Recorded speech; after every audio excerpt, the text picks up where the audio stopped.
Hello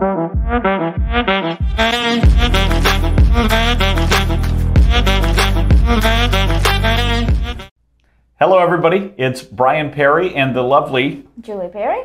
And I'm going to flip it on us a little bit today. Oh, by the way, we're with Perry Home Solutions of Keller Williams Realty. I don't want to forget that. Helping people buy and sell real estate in Palm Beach County, Florida. Yep, since 2007, as a matter of fact.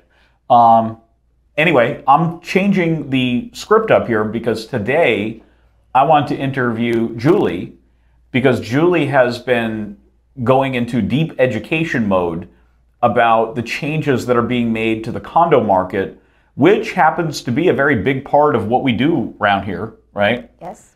So anyway, without further ado, I will just start asking Julie some questions. Yes. Julie, where do you want to start? Do you want to give us an overview, or was there a particular component of the changes on condos that you think we should start with? So I'll give you an overview, and then I'll go into more details of So basically, we're going to talk about today about the new condominium legislation that passed recently in Florida.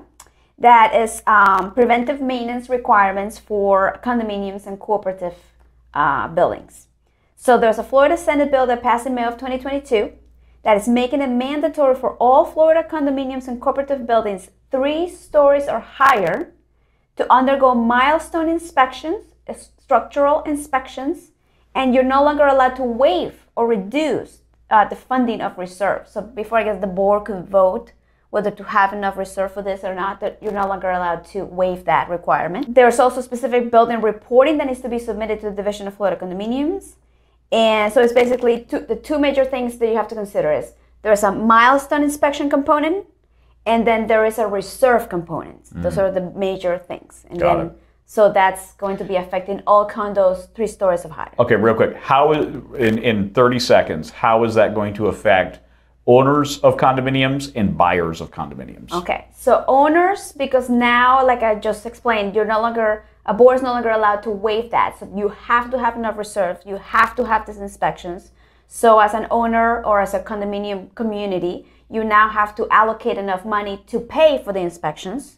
They need to be done. Any building that reaches the year 30 years of construction, I can go into the details later. Yep. And then every 10 years thereafter, you have to hire a person, and I'll go into who can do it, to conduct those inspections. And then you also have, a reserve study, which is the reserve component. Got it. And then you have to have enough money in reserves to do that. So you have to pay for inspections, you have to have reserves, and then you have to budget for that. So let's say your condominium doesn't have enough reserves. The only way to do that is increase fees. Increase fees. Right, or pass assessments. So that will be how a homeowner will be affected. And then in our next segment here, we're going to do a deep dive into these elements. But the short version is, since Sunnyside? I think that's the name, yes. Yeah, Surfside. Yes. Surfside, Miami Beach. Yeah, that condominium collapsed, and so they implemented these now rules that are, relatively onerous, especially for all the old condos down here. All right, so if you want to learn more, we have a more deep dive coming up in the next part here. Okay, so let's talk about the first component that I spoke about, which is the milestone inspection. Right. Okay. So if a building... Now, let me ask you real quick, Yes. Who enforces this? The Florida Division of Florida Condominiums, Timeshares, and Mobile Homes. Is that new, or has that just always been That's always been there. Got it. Copy that. So if a building contains at least 3 habitable stories, we have some around here, there's only 2, so you don't have to worry about that, but 3 and higher, this is Wow, so 2. anything over 2 stories. Yeah, 3 and above. So 2, I think we're saying the same thing. 3 and above, sure. half full, anyway. You have to complete a milestone inspection. So it's required once the building reaches 30 years of age, and then every 10 years thereafter. And that is determined based on the date of the certificate of occupancy. Right. Okay? Okay, let me just clarify. I just want to understand. So it starts kicking in, these rules start kicking in at the 30-year mark. Right. Unless the building is within 3 miles of the coastline, then it's 25 years of age. Wow. Okay. Well, a lot of condos fall in that category as well. Right. So 25 to 30 years, then all of a sudden they have to have the inspections done, right, which are governed by the Florida Condominium Governance Body. Yeah. Right. Okay. Got it. Yep. Now, who can do it? That's a question that comes up a lot. It has to be either a licensed architect or a licensed engineer authorized to practice in Florida, who can attest to the safety and adequacy of the structural components of a building. And it's the association's responsibility to schedule these inspections and to pay for those inspections, like we discussed before. Got it. And so it has to be a special authorized person, presumably with some kind of special license. Licensed architect or engineer. And then they have to be, and I'm assuming, I guess you wouldn't know how much that would cost, but that's not a inconsequential cost to doing this inspection. Sure the cost. That could be a different Got it. Yep. research. Okay. Yep. And then, so that's the component number one, just scheduling the inspection every 10 years thereafter and filing it, right?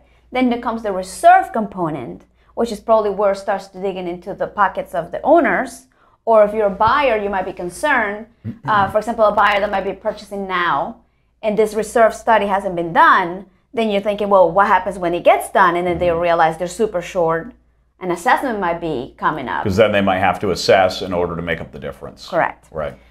So the reserve. So associations will be required to conduct a structural integrity reserve study for the purposes of ensuring the necessary structural repairs in common elements.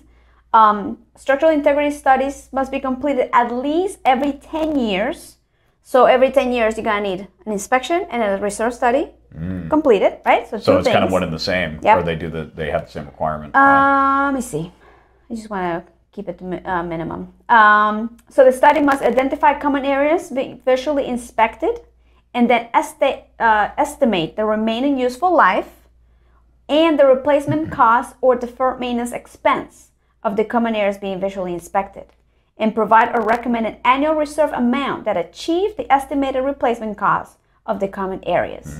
So you're gonna the person that you hire is gonna inspect it, is gonna tell you how much it has left, useful life, and then how much money you should have to fix it or repair it or replace it, right? Oh, okay, right. Yeah, that makes sense. So I have some frequently asked questions. We want to go into that. Sure, yeah, because this is it's new territory, and I think it's a little confusing, maybe just me, but yeah, I want to hear more. So let's see. With regard to the Senate Bill 4D, which is, I guess, what it was called, prohibiting the waiver of reserves, most an association reserve account have accumulated by 2025 all of the funds necessary to account for the remaining useful life of each reserve component. So I guess what they're saying is by 2025, oh, I think I just took my mic. By 2025, you're supposed to, this is when this, I think, really kind of kicks in, right? So people are wondering, well, does that mean as an association, do we need full reserves by 2025? So what they're saying is whether the full amount has to be accumulated by 2025 will depend on the recommendation of the Structural Integrity Reserve Study and the reserve needs of the association. This may or may not require full reserve funding by 2025. So I guess you're going to have your inspection, you're going to have your reserve study, and then based on what this person tells you, you may or may not need determining the severity of the condition that they find. Right. That would depend on whether or not you're supposed to have full reserve by 2025. Wow. I'm guessing, I'm not sure, but this is my guess. It's like maybe they tell you, well, your roof is about to cave in. You don't have until 2025. You need money now. Then maybe by 2025, you should have all the money you need because it's an immediate repair, maybe. Got it. And if it's something more like, you have some time, maybe you can kind of fund it over time. Yeah. Maybe that's my interpretation. Next. What if after an inspection from a licensed engineer or architect, there is no problem noted with regard to a particular component? Will that component still need to be reserved for? No. The division will rely on the Structural Integrity Reserve Study to determine the components for which there needs to be a reserve. Got it. Yep. Okay. So in other words, you don't need reserves for everything, just the things that they deem are going to need something in the future. I want to give a little color to this too. Are you done with the Q&A? The facts and questions? One last one. Got it. Do condos that have fewer than 3 stories need to submit their building information as part of the new building reporting requirements? No. The building reporting requirements are only applicable to condominiums and cooperatives that are 3 stories or higher. Got it. All right. Okay.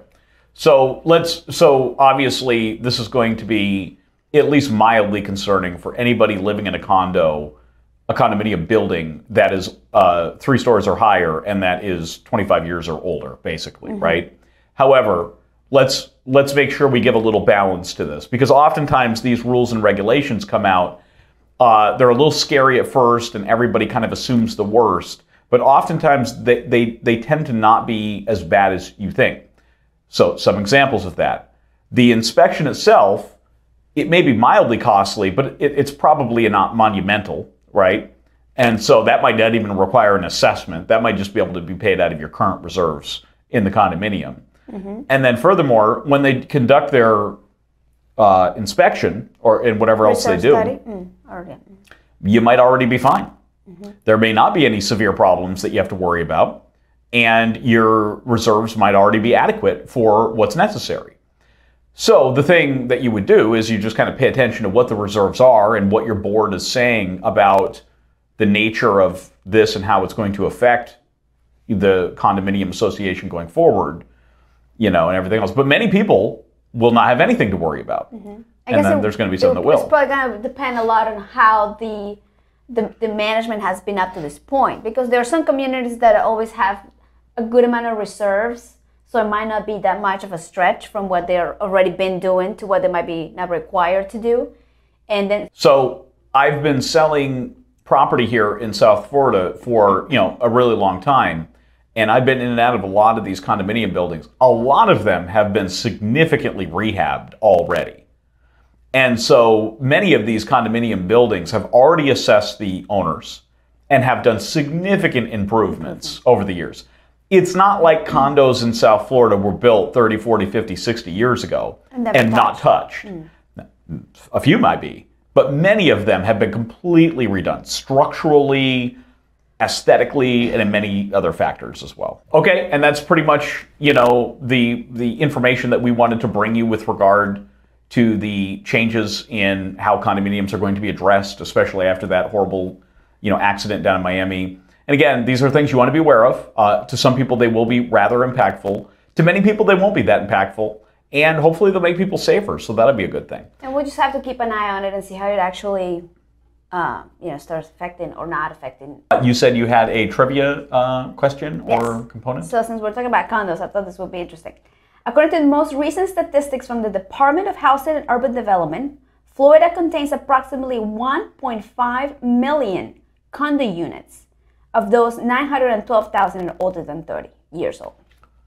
Okay, repeat that stat again. So 1.5 million total. I got that part. What's the next part? And out of that, 912,000 are 30 years or older. Oh my God! So almost 2/3 fall under this provision. But again, remember what I just said. Right. Many condominiums have been completely renovated, rehabbed, already inspected. It's not like these homeowners and associations and stuff are neglecting their properties. Many of these won't really have much of an issue, but some might. Right. And if you're a buyer, you're concerned, you can always talk. You can talk to us. You can talk to your agent. Make sure you get maybe a copy of the budget and just see how, you know. I mean, they might already be allocated for that, so you don't have to be so concerned about a special assessment coming. You know, it really depends on those situations. Yep. Okay, Julie. Well, thank you for bringing all this knowledge to us. That was fantastic. Very good. Bye. Bye.